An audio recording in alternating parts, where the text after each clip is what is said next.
Good morning. Good morning. Oh, that was very good. Two readings this morning from the Old Testament. The first one is from Genesis 12, verses 1 through 4a. If you can find 4a, please let me know, because I couldn't find it. And I'll be reading from my mother's Bible.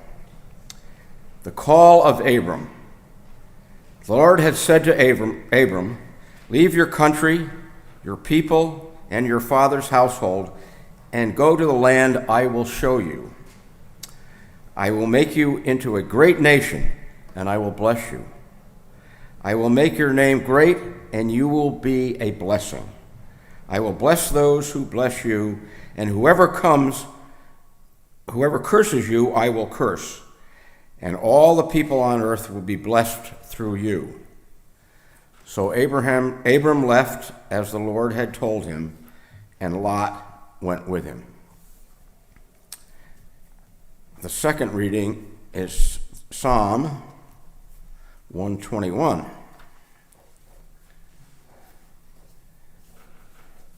Familiar words for some of us. I lift my eyes to the hills. Where does my help come from? My help comes from the Lord, the maker of heaven and earth. He will not let your foot slip. He will watch over you and will not slumber. Indeed, he who watches over Israel will never slumber nor sleep. The Lord watches over you. The Lord is your shade at your right hand. The sun will not harm you by day, nor the moon by night. The Lord will keep you from all harm. He will watch over your life. The Lord will watch over your coming and your going, both now and forevermore. The word of the Lord for the people of the Lord.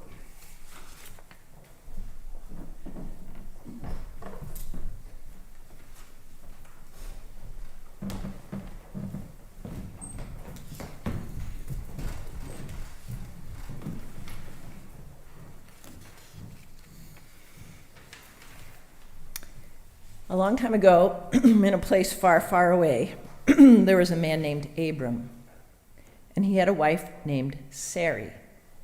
Their names get changed to Abraham and Sarah, but that's a story for another day. They had a nephew, Lot.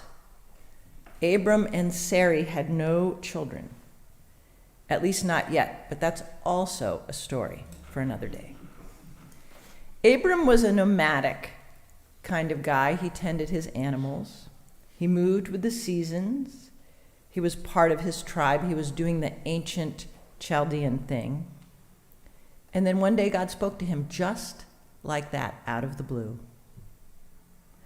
Years later, decades later, he'd be asked by his grandchildren and their grandchildren, because tradition holds that he lived to be 175, so he got to see lots and lots of offspring.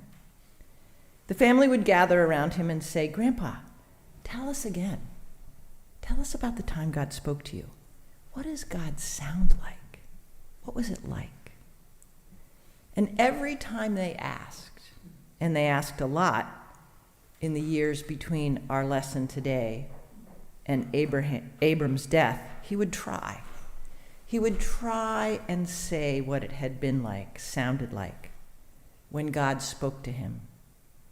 Every time he would clear his throat and start to tell them the story, but words always failed. Go was all he could ever eke out. Go. And the faces that gathered at Abram's feet would lean back, disappointed. Oh, just like last time we asked him. That same darn word, go, go, go, go. Yeah, we know, Grandpa, we know. You said go. You've been telling that story for literally 100 years. And the little ones would wander away, kicking the dust.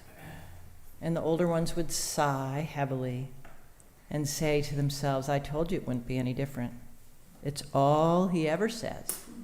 Just that word, go.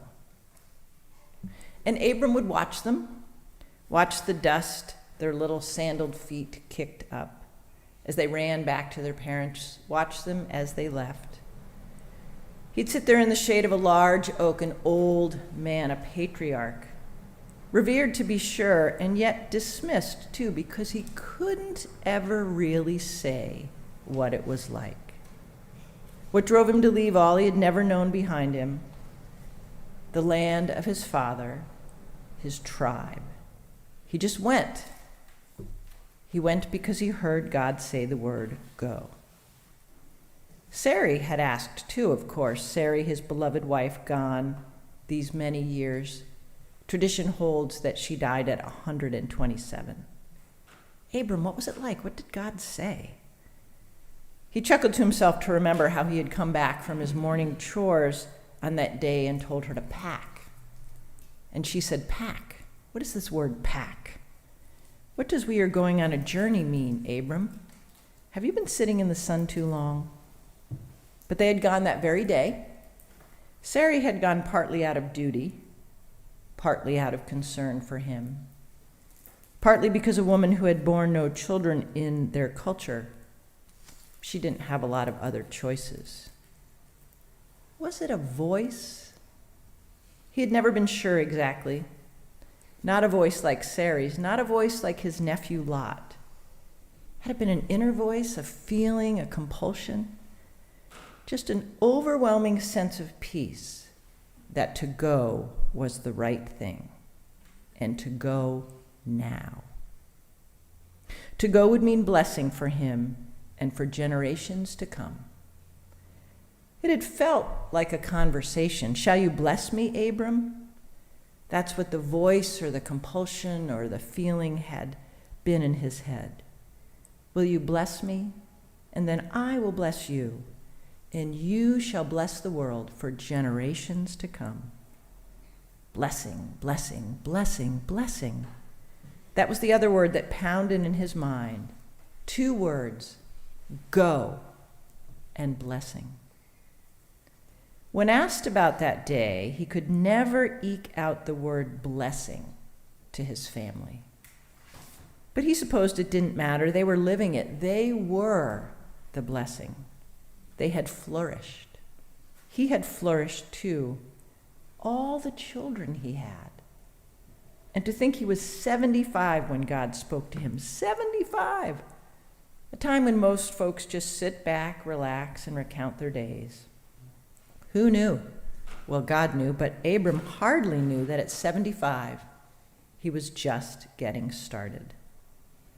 He gazed over the large compound that held some, not all, just some of his family.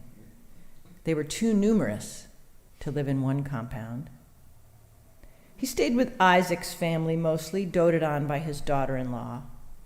There were a lot of kids running around, and they sure were noisy. To think they were all related to him. Blessing, blessing, blessing. It pounded in his mind even 100 years later. Blessing, blessing, blessing. 5 times God had spoken to him that day. Blessing. Even more than go. Blessing. They were certainly flourishing. He wondered to himself if the young ones had to flourish quite so loudly. No doubt they would flourish long into the future, thousands of years maybe. The promise had been true. Go had led to blessing. One of my colleagues asks these questions about Abram's call.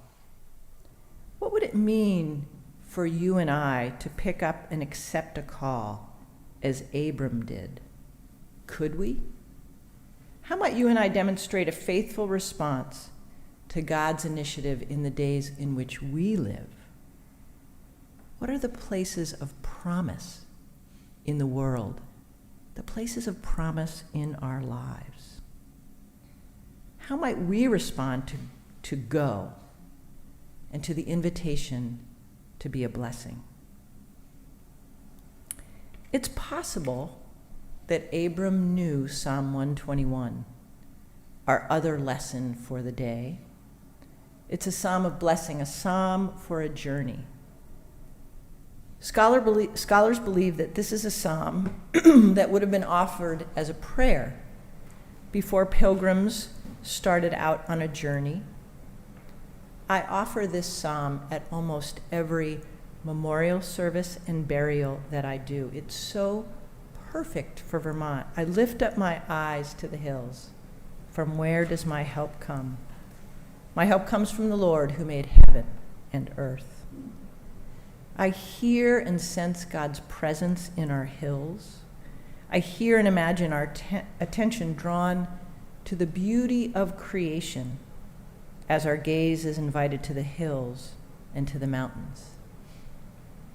And yet in the hills around Jerusalem at the time of the journey, perhaps for Abram, I learned that the hills might hold danger, bandits, robbers. And if there is danger in the hills, from where does my help come? Our help comes from the Lord who made heaven and earth.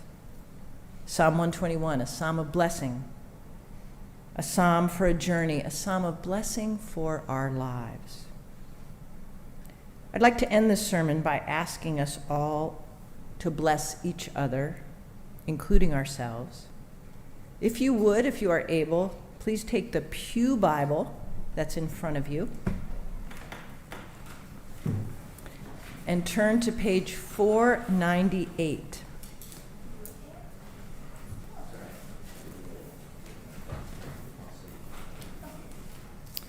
Psalm 121, page 498, Psalm 121 is in the upper left-hand corner. And for those of you who are worshiping online, you can simply close your eyes and hear these words of blessing for ourselves, for those of you who are listening, for our world, and for our hope to be a blessing to God. Let us read Psalm 121 together. I lift up my eyes to the hills. From where will my help come? My help comes from the Lord who made heaven and earth. He will not let your foot be moved. He who keeps you will not slumber. He who keeps Israel will neither slumber nor sleep. The Lord is your keeper. The Lord is your shade at your right hand. The sun shall not strike you by day, nor the moon by night.